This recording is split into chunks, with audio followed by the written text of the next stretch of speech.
নমস্কার বন্ধুরা, সুপর্ণা কুকিং চ্যানেলে সবাইকে স্বাগত জানিয়ে আজকে আবারও চলে আসলাম একটি অতি লোভনীয় একটি রেসিপি, দুধ পনির। আশা করছি দেখো তোমাদের খুবই ভালো লাগবে।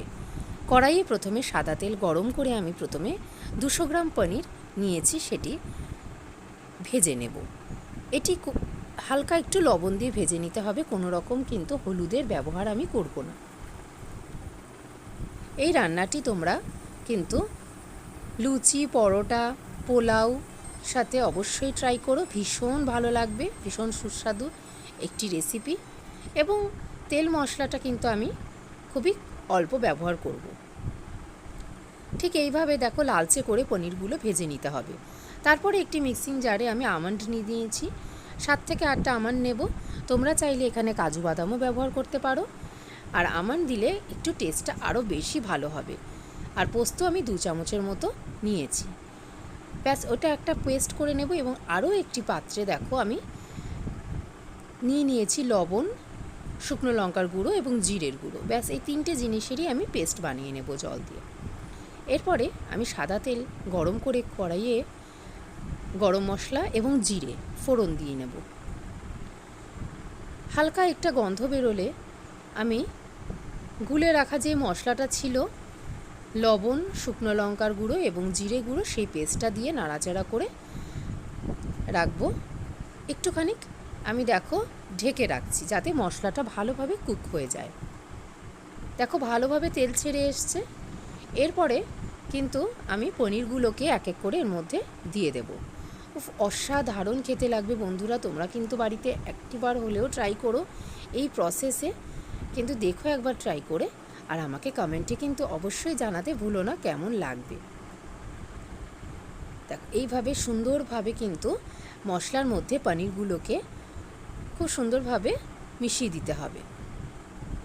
একদম অল্প সময়ের একটি রান্না, মিনিট 2-3 এইভাবে আমাদের কষিয়ে নিতে হবে মশলার সাথে।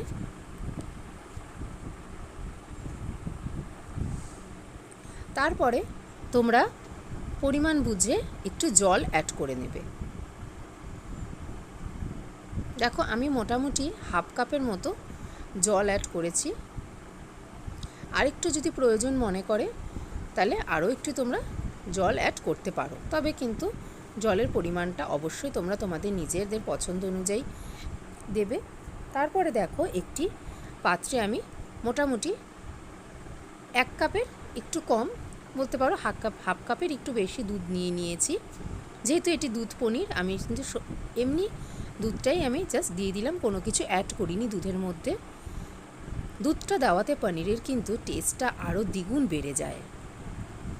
দেখো দুধটা দিয়ে একটু ফুটিয়ে নেব।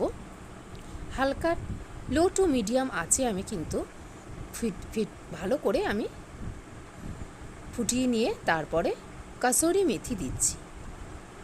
এই কাসুরি মেথিটা কিন্তু অবশ্যই ব্যবহার করতে হবে, তাহলে কিন্তু গন্ধটা এতটা সুন্দর আসবে, জাস্ট গন্ধতেই কিন্তু অর্ধেক পেট ভরে যাবে। এবার একটু ঢাকা চাপা দিয়ে রাখবো। 5 মিনিটের মতো ঢাকা চাপা দেওয়ার পরে দেখো আমাদের কিন্তু একদম রেডি হয়ে গেল আজকের অসাধারণ এই রেসিপি। তো বন্ধুরা, আশা করছি তোমাদের প্রত্যেকের খুব ভালো লেগেছে। অবশ্যই তোমরা বাড়িতে ট্রাই করো এবং আমাকে কমেন্ট বক্সে অবশ্যই জানিও কেমন লাগলো। তাহলে চলো বন্ধুরা, আজকে তাহলে এই পর্যন্তই। নেক্সট দিন আবারও আসবো একটি নতুনত্ব রেসিপি নিয়ে। সবাই ভালো থেকো, সুস্থ থেকো। ধন্যবাদ সব।